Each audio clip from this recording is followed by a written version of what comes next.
वृंदावन में एक संत थे, बहुत भजन करते थे। एक दिन वो सुबह सुबह ब्रह्म मुहूर्त में भजन करने के लिए, स्नान करने के लिए जैसे ही यमुना जल में गए तो एक प्रेत उनको आवाज लगाने लगा। प्रेत की आवाज सुनकर के उन्होंने कहा, क्या है भैया, क्या बात है?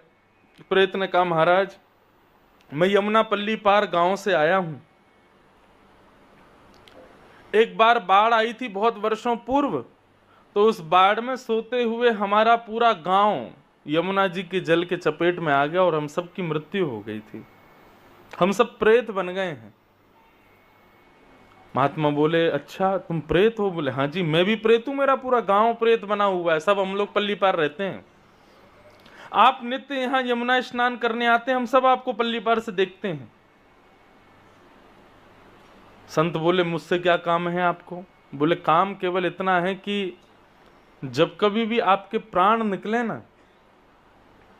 बोले, अच्छा, तो प्राण निकलने पर आपका अंतिम संस्कार आपके शिष्यगण जहां कहीं भी करें उनसे मना कर देना, उनसे कहना आपका अंतिम संस्कार पल्ली पार हो जहां पे हम लोग रहते थे। संत बोले, क्यों?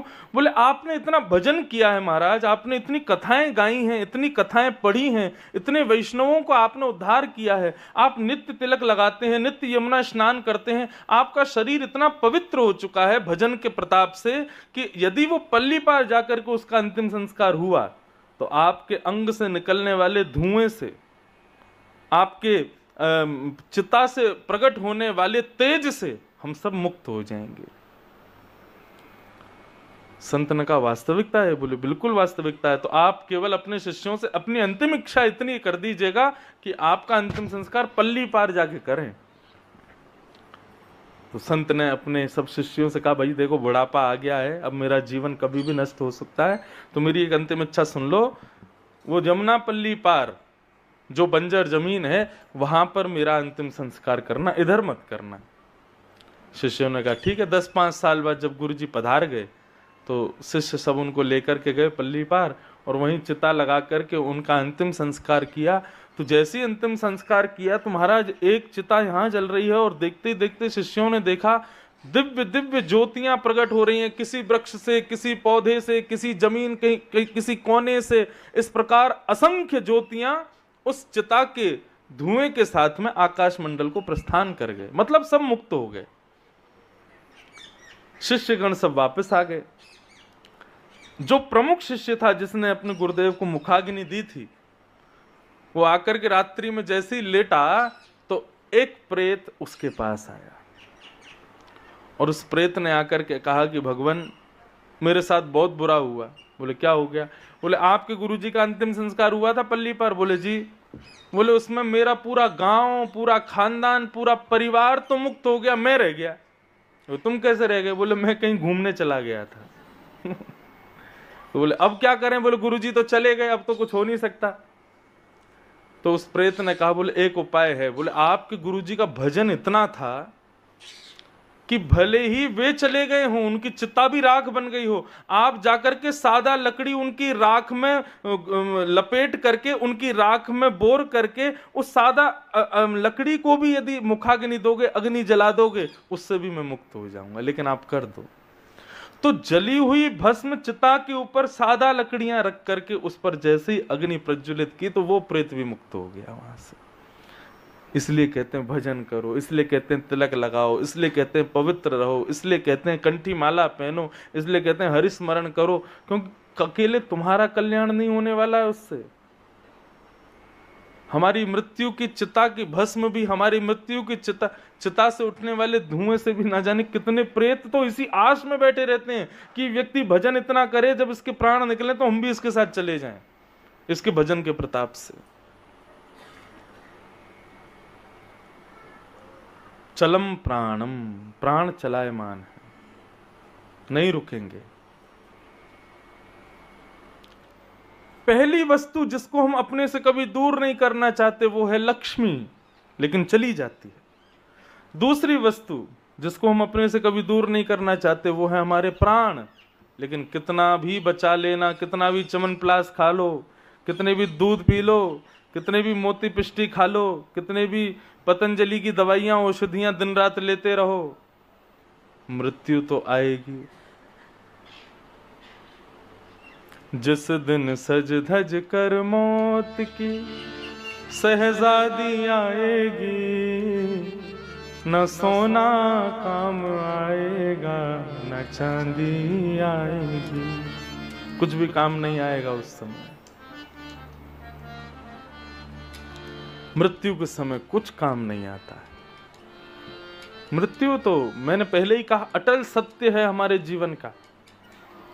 उस सत्य को जितना हो सके सुंदर बना लो। मृत्यु से डरना क्यों, मृत्यु से भय क्यों खाते हो? मृत्यु को सुंदर बनाओ।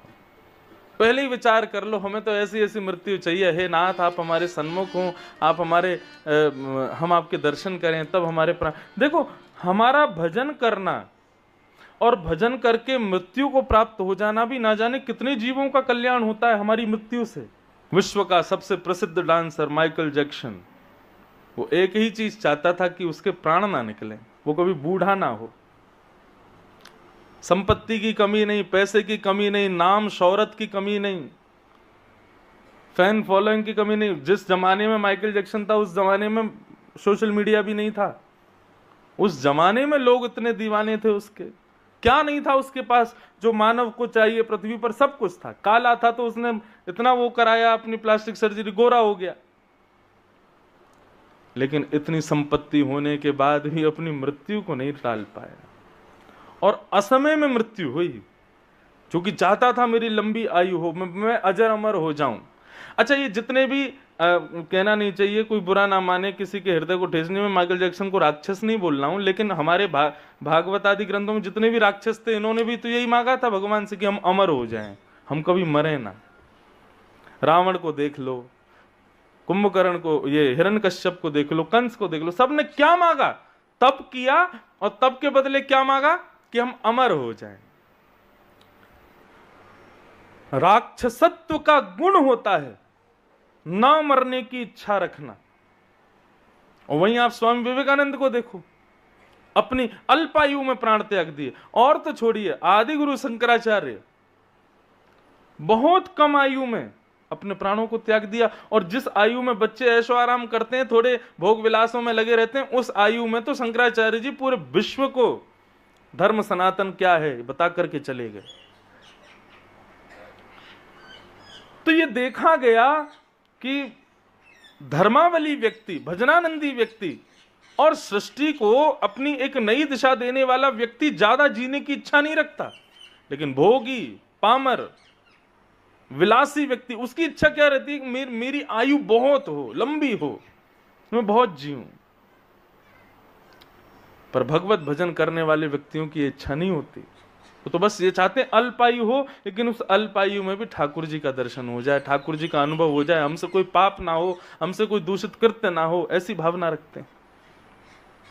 तो चला लक्ष्मी चलम प्राणम।